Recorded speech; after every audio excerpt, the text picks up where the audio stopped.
Students, today under the theoretical portion of demand, let us take the another point, income elasticity and cross elasticity.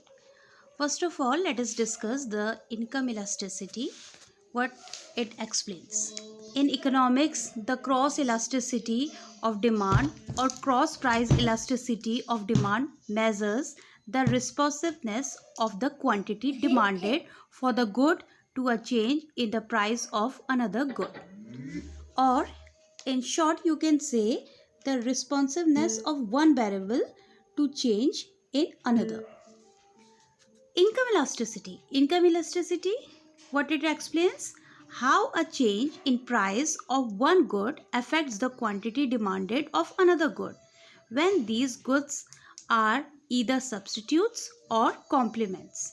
A consumer will likely still buy bread or eggs if his income changes. Well, income elasticity explains the connection between the demand of a good and the income of the consumer.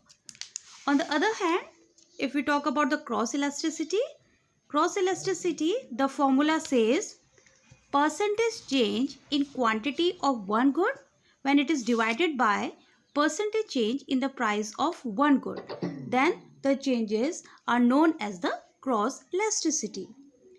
Income elasticity has more of an impact on larger purchase or non-essential item. Again, let's take an example. As a rise on a consumer's real income of 7% leads to an, suppose I give you 9.5% rise in demand for pizza deliveries. So how you will estimate? Now according to this formula, how you will compute it? Percentage change in quantity demanded was 9.5 and now it would be divided by the percentage change in the price, that was 7. So here what you will see? You will see the plus 1.36. You will see the positive connectivity, or you can see the result will be positive. Next, again let's take one more example. If there is an increase in the price of tea by 10% and the quantity demanded for coffee increases by 2%, then the cross elasticity of demand, again according to this formula, the changes in percentage was 2 and the changes in the prices were 10. So the answer is, again it is showing the positive sign plus 0.2. When we further classify the normal goods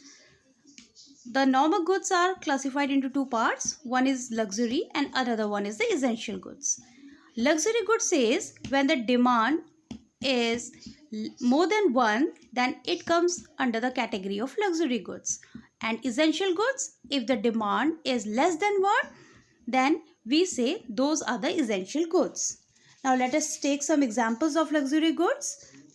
Luxury goods includes air travel, private education, healthcare, designer clothes, etc.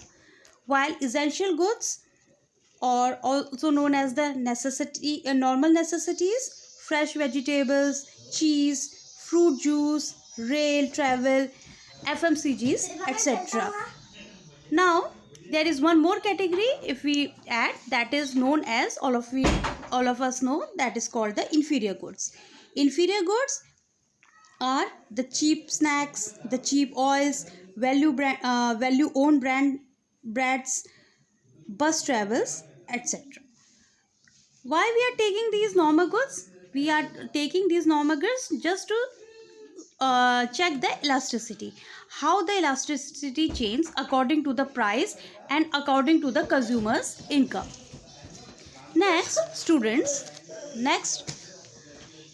again there is one more example. If in response to a 10% increase in the price of fuel, the demand for new cars that are fuel inefficient decreased by 20%. Here, why I have taken this example? Because price and fuel are complementary. Well, the cross elasticity of demand would be, now that was percentage change was 20% and it would be divided by 10%. So here, as you can see, it is showing the negative answer in negative, that is -2. -2, that is for the complementary goods. An increase in the price of fuel will decrease demand for cars that are not fuel efficient. Well, students, this example is related with the complementary goods. A negative cross elasticity denotes two products that are complements, while a positive cross elasticity denotes two substitute goods. Again, we will understand through a perfect example. Suppose I say A and B are complements. A and B are complements. A, if there is an increase in the price of B, that will decrease to a decrease in the quantity demanded of A. Again, equivalently, if the price of B declines, falls down, the demand curve for product A shifts to the right, reflecting an increase in A's demand.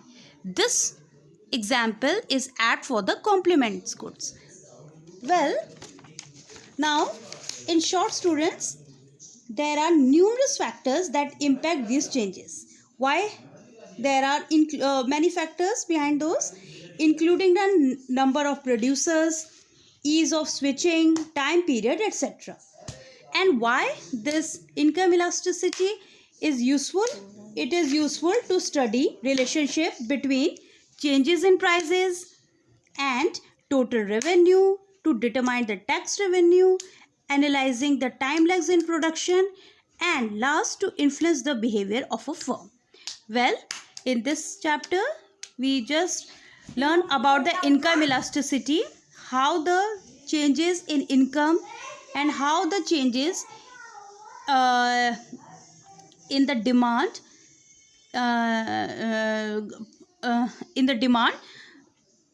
affects the quantity demanded, whether if the goods are or services are complementary or substitute, which we have to see. We have to just see either there is a positive impact or a negative impact. So, and we also study about the nature of the goods, either they are luxury goods, normal necessities, or inferior goods, and what are those factors which are directly related to the change in those variables. So next, in our next chapter, we will further discuss some other interesting factors related with the demands. Thanks.